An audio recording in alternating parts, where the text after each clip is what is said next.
आमदार रोहित पवारांची आज दिल्लीमध्ये पत्रकार परिषद पार पडणार आहे। अजित पवारांच्या विमान अपघाताबाबत पत्रकार परिषद पार पडणार आहे, तर रोहित पवार विमान वाहतूक मंत्री राम मोहन नायडूंचा राजीनामा मागणार आहेत।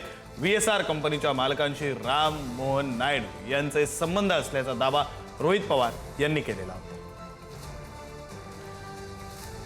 आणि या संदर्भात बोलण्यासाठी आपले प्रतिनिधी शिवाजी काळे आपल्यासोबत जोडले गेलेले आहेत। शिवाजी, रोहित पवारांची मागची जी पत्रकार परिषद झाली त्यामध्येही त्यांनी राम मोहन नायडू यांचा उल्लेख केला होता।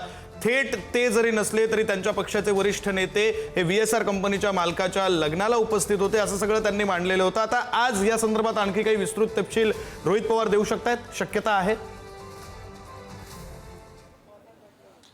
अगदीच राजधानी दिल्लीमध्ये ही पत्रकार परिषद यासाठीच घेतली जात आहे की केंद्रीय वाहतूक मंत्री राम मोहन नायडू यांचा राजीनामा मागितला जाणार आहे। त्या दृष्टिकोनातून या ठिकाणी पूर्ण शरद पवार यांच्या घरी असा सेटअप तयार करण्यात आलेला आहे आणि या ठिकाणी एक प्रेझेंटेशन पुन्हा एकदा जर आपण पाहिलं तर रोहित पवार या ठिकाणी देणार आहे। मात्र आजच्या प्रेझेंटेशन मध्ये सगळ्यात महत्त्वाचा मुद्दा असणार आहे TDP किंवा राम मोहन नायडू यांचे थेट VK सिंग यांच्या VCR कंपनी सोबत संबंध असल्याची शक्यता जी आहे ती या ठिकाणी स्पष्ट केली जाणार आहे। यासाठी काही पुरावे देखील रोहित पवार आज देण्याची शक्यता आहे आणि कशा पद्धतीने राम मोहन नायडू आणि VCR कंपनीचे संबंध आहेत। रोहित सिंग जो भारतातून दुसऱ्या देशामध्ये पळाला आहे या अगोदरच रोहित पवार यांनी स्पष्ट केलं होतं। याच्याशी काही केंद्रीय मंत्र्यांचे खरंच लागेबांधे आहेत कारण त्याला खरंच त्याच्या पद्धतीने या ठिकाणी पळवून लावलंय का आणि अजूनही या कंपनीचे ज्या अजित पवार यांनी ज्या कंपनीच्या विमानातून प्रवास केला होता त्याचं ऑपरेशन अजून थांबवण्यात आलंय। जय पवार यांनी देखील अशाच पद्धतीची मागणी केली होती आणि आता जर पाहिलं गेलं तर या कंपनीचे मालक VK सिंग, त्यांचा मुलगा रोहित सिंग, त्याचबरोबर सध्याचे केंद्रीय मंत्री यांच्या पक्षाचे काही संबंध आहेत का, आर्थिक संबंध आहेत का, लग्नाला उपस्थित राहणं ही बाब वेगळी असू शकते। मात्र आर्थिक हितसंबंध जर खऱ्या अर्थाने जर स्पष्ट झाले तर या ठिकाणी राम मोहन नायडू जे आहे ते निश्चितपणे अडचणीत येऊ शकतात।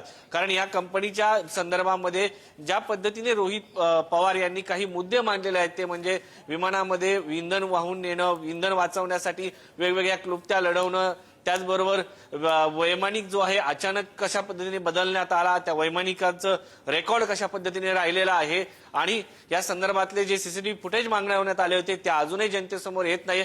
त्यामुळे लोकांच्या मनामध्ये शंकेला वाव आहे आणि या शंकेवरती रोहित पवार जे आहेत या ठिकाणी प्रहार करताना आपल्याला पाहायला मिळत आहे आणि आज सगळ्यात मोठा प्रहार जो असणार आहे हा केंद्रीय मंत्री राम मोहन नायडू यांच्यावरती असणार आहे। आणि या सगळ्यामुळं आता जर खऱ्या अर्थानं या VCR कंपनीशी केंद्रीय मंत्री किंवा त्यांच्या TDP पक्षाचे संबंध असतील तर निश्चितपणे राम मोहन नायडू जे आहेत ते अडचणीत येऊ शकतात कारण आर्थिक हितसंबंधामुळे कुठेतरी या कंपनीला वाचवलं जातंय का हा प्रश्न रोहित पवार यांनी उपस्थित केला होता। जय पवार जे स्वतः NDAचे घटक पक्ष आहेत त्यांच्याकडनं देखील असेच प्रश्न उपस्थित केले जात आहेत। त्यामुळं अजित पवार यांच्या निधनाबद्दल पक्षाच्या पलीकडे जाऊन महाराष्ट्रातील सर्व जनतेच्या भावना ज्या आहेत त्या जोडल्या गेलेल्या आहेत आणि अजित पवार यांच्या सोबत काही खरंच घातपात झालाय का किंवा ही जी कंपनी आहे अशा पद्धतीने खरं शिवाजी, त्यामुळे हे सगळे प्रश्न या सगळ्या प्रश्नांच्या अनुषंगाने नवे कोणते मुद्दे रोहित पवारांकडून मांडले जातात, नवे कोणते पुरावे दिले जातात, नवे कोणते दावे केले जातात हे सगळं पाहणं महत्त्वाचं असणार आहे।